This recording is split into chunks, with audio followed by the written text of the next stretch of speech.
আসসালামু আলাইকুম এভরিওয়ান। দেওয়ালে বাঁধা গল্পের পার্ট 2। রাত 2টা, গা ঘামিয়ে জ্বর ছেড়েছে রামিমের। হয়তো আবারও আসবে। শরীরের বেশ কয়েক জায়গায় ফুলে গিয়েছে। এটা যেন একটা ব্যথার বাক্স। অল্প ছোঁয়া লাগলেই সারা শরীরে ব্যথার সাপ্লাই দিয়ে দেয়। পাশের রুমে লাইট জ্বলছে এখনো। রামিম ভাবে তিন্নি ঘুমায়নি, এত রাতে জেগে কেন আছে। অন্য সময় হলে রামিম রুমে যেত অথবা দেয়ালে লাথি দিয়ে ওর ঘুম ভাঙিয়ে বলতো, লাইট অফ করে ঘুমা, আমার রুমে লাইটের আলো আসলে আমি ঘুমাতে পারি না। তিন্নির আবার বদ অভ্যাস, রামিমকে জ্বালানোর জন্য সে লাইট জ্বালিয়েই ঘুমায়। রামিম আবার ভাবে, না, ও তো জেগে নেই, ও তো লাইট অন করেই ঘুমায়। শুয়ে থাকতে ইচ্ছে করছে না আর রামিমের। উঠে দাঁড়াতেই খেয়াল করে শরীরে প্রচুর ব্যথা। অন্যভাবে শুয়ে থাকার দরুন এতক্ষণ বোঝা যায়নি, তবে এখন উঠতেই পুরো ব্যথাটা অনুভব করছে রামিম। হঠাৎ রামিমের মনে পড়ে জিরু বাবার কথা। রামিমের ওখান থেকে মাত্র 10 মিনিটের রাস্তা। মাজার শরীফে একটা পাগল থাকে, নাম জিরু বাবা। হাতে পায়ে গলায় প্রায় 36 কেজির মতো শেকল বাঁধা। ওই অবস্থাতেই খায় ঘুমায়। গোসল করে না লোকটা, তবু শরীরে সবসময় আতরের গন্ধ লেগেই থাকে। জিরু বাবার সাথে রামিমের ভালো সম্পর্ক। মাজারে গেলেই জিরু বাবা তাকে ডাকে, কিরে বেটা এসেছিস, আয় একটা ডিম খা, কলা পাউরুটি খা। প্রথম ঘৃণা লাগলেও পরে রামিম বুঝতে পারলো এই লোকটার কিছু আশ্চর্য ক্ষমতা আছে। লোকটার শরীর দিয়ে কখনো দুর্গন্ধ বেরোয় না। 36 কেজি শিকল নিয়েও আরামায়েশেই ঘুরে বেড়ায়। আর সবচেয়ে মজার ব্যাপার হলো, লোকটার কাছে গেলে মন ভালো হয়ে যায়। রামিম ভাবছে কাল একবার যাবে জিরু বাবার কাছে, হয়তো কোনো উপায় বের করে দিবেন তিনি। হঠাৎ দরজায় ঠক ঠক শব্দ, ফিসফিসে কণ্ঠে আওয়াজ আসছে, রামিম জেগে আছিস? তিন্নির গলা। এত রাতে ও আমার রুমে কেন? রামিম দরজা খুলে দেয়। অবাক হয়ে দেখে মেয়েটা খাবার প্লেট এবং পানির গ্লাস নিয়ে বাহিরে দাঁড়িয়ে আছে।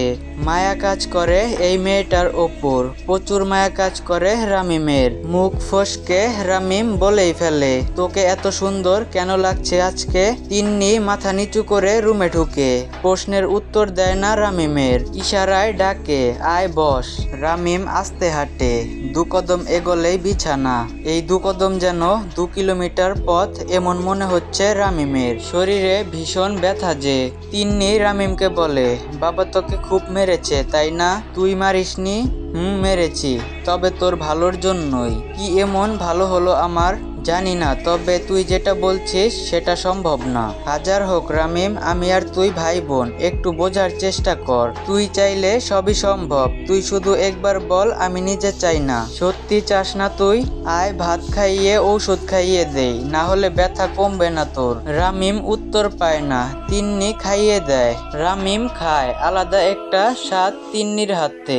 নিজ হাতে ঔষধ খাইয়ে দিয়ে রুমে ঢুকে তিন্নি।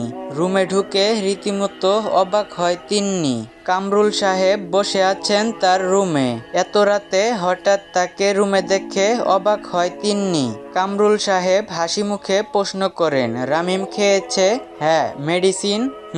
আচ্ছা ঘুমা, আমি যাই তাহলে। কামরুল সাহেবের এরূপ আচরণ দেখে তিন্নি অবাক না হয়ে পারে না। সে ভেবেছিল জিজ্ঞাসাবাদ করবে, নাইলে বকবে। কিছু না করেই চলে গেল যে। সকাল হয়েছে, বাড়ির সবাই আজ ঘুমে। খুব ভোরে ঘুম ভেঙেছে রোস্তম মিয়ার। এত ভোরে ঘুম ভাঙে না কখনো তার। আজ কোনো অদ্ভুত কারণে ঘুম ভেঙে গেছে তার। পাশে টুনি, তার মেয়ে আর বউ। মেয়েটার দিকে তাকায় রোস্তম মিয়া।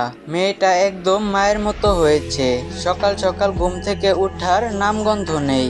রহিমার দিকে রোস্তম মিয়া তাকিয়ে ভাবে, যৌবনকালে বড় সুন্দরী ছিল মেয়েটা, এখন বয়সের ছাপ পড়ে সৌন্দর্য কিছুটা কমেছে, তবে এখনো বেশ সুন্দরী। প্রেমের শুরুটা কতই না ভালো ছিল।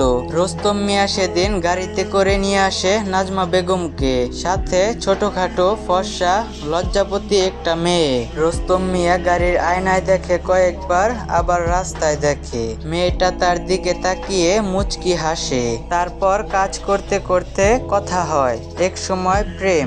এখন আর আগের মতো চিন্তা ভাবনা আসে না। আগে বহুত কিছু ভাবতো এই করবে সেই করবে, এখন অনেক দিন হয়ে গেছে, পাশাপাশি শুয়েও সেই ইচ্ছা আর করে না। তবে বউ বাচ্চা নিয়ে ভালোই আছে। মেয়েটা সারাদিন দৌড়ায়, রামিমকে খুব পছন্দ করে মেয়েটা, কাছে কাছে থাকে সব সময়। তবে রামিম অসুস্থ হওয়ার পর কাছে যায় না। শুধু রামিম না, কেউ অসুস্থ হলে তার পাশে যায় না, অসুস্থ লোকের পাশে গেলে নাকি সেও অসুস্থ হয়ে যাবে, এটা ভাবে সে। রামিম যখন টুনি বলে ডাকে তখন হাসতে হাসতে পারলে গড়িয়ে পড়ে, পেটে হাত দিয়ে হাসে মেয়েটা। এত যে খুশি মেয়েটার, এত হাসি কোথায় রাখে। রোস্তম মিয়া বাইরে বের হয়। বাহ, খুব ভোরে উঠলে সকালটা ভালোই কাটে। রোস্তম মিয়া খালি গায়ে হাঁটে, হাঁটতে হাঁটতে চোখ পড়ে দোতলায়। রামিমের জানালায় একটা কিছু ঝুলছে, কুয়াশা কাটিয়ে এখনো আবছা কিছু বোঝা যায় না। ওদিকে খুব একটা মনোযোগ দেয় না। তার এখন উদ্দেশ্য হলো পুরো বাড়ির চারদিকটা ঘুরে দেখা। রামিম মিয়া আশ্চর্যজনক জিনিস দেখেন। তিন্নির রুমের জানালায়ও কিছু একটা ঝুলছে, মোটা সুতার মতো কিছু একটা। চোখ ডোলে আবার তাকায়, না কিছু নেই, ঘুম কাটেনি হয়তো, চোখে ভুল দেখেছে সে। রোস্তম মিয়া ভাবে দুজনেরে মিলাই দেব নাকি। না না, ছি ছি, লোক কি বলবে, ভাই বোনের বিয়ে কল্পনাও করা যায় না। কোথায় ভাই বোন, রক্তের সম্পর্ক আছে, পালিত বোন তাও তো না, নিজের ছেলের সাথে বন্ধুর মেয়েকে একসাথে বড় করেছে। মানুষের মন বড় আজব জিনিস, একই সময়ে কয়েক রকমের চিন্তা ভাবনা করেন, শেষমেশ সিদ্ধান্তহীনতায় ভুগে ভুল সিদ্ধান্ত নেয় সে। ব্যথা কমেছে অনেকটাই, হাঁটতে আর অসুবিধা হচ্ছে না। বাবার প্রতি কোনো রকম রাগ নেই রামিমের। ছোটবেলা থেকেই বেশ গম্ভীর বাবা তার সাথে। ছোটবেলা থেকে বুঝতে আর মনে রাখা শেখার পর থেকে কখনো সে দেখেনি বাবা অফিস থেকে এসে তাকে কোলে তুলে নিয়ে কপালে একটা চুমু দিয়েছেন। অথচ প্রতিদিনই তিন্নির জন্য চকলেট আনতো। তিন্নি তার চকলেটের ভাগ রামিমকে দিত। প্রথম প্রথম মন খারাপ করতো রামিম, পরে আস্তে আস্তে ঠিক হয়ে যায়। বাবার সাথে ছেলের সম্পর্ক নাকি বন্ধুর মতো হয়। রামিম তার বাবার সাথে দরকারি কোনো কথা ছাড়া এমনি কোনো কথা বলেনি। সেই বাবা মারলে রাগ করার কিছু নেই, বাবা যে তাকে পছন্দ করে না এটা অনেক আগেই বুঝে গিয়েছিল রামিম। ব্রাশ হাতে বেলকনিতে দাঁড়িয়ে রামিম ভাবে, এখান থেকে নিচে লাফ দিলে কেমন হয়, এত যন্ত্রণার অবসান ঘটে যেত তাই না। 2 পা পিছিয়ে আসে রামিম, চোখ বন্ধ করে 3 পা এগোলেই শূন্য। শূন্যে ভাসতে মজা লাগে নাকি দম বন্ধ হয়ে আসে। হয়তো মাটিতে আছড়ে পড়ার আগ পর্যন্ত ভালোই লাগবে, তারপর দেহটা যখন মাটিতে পড়বে তাজা রক্ত ছিটকে বেরোবে শরীর থেকে, গরম রক্ত, তখন কি ভালো লাগবে? না, তখন ভালো লাগার কথা না, যন্ত্রণায় মৃত্যু হবে। এসব রামিমকে দিয়ে হবে না, ভয় লাগে তার।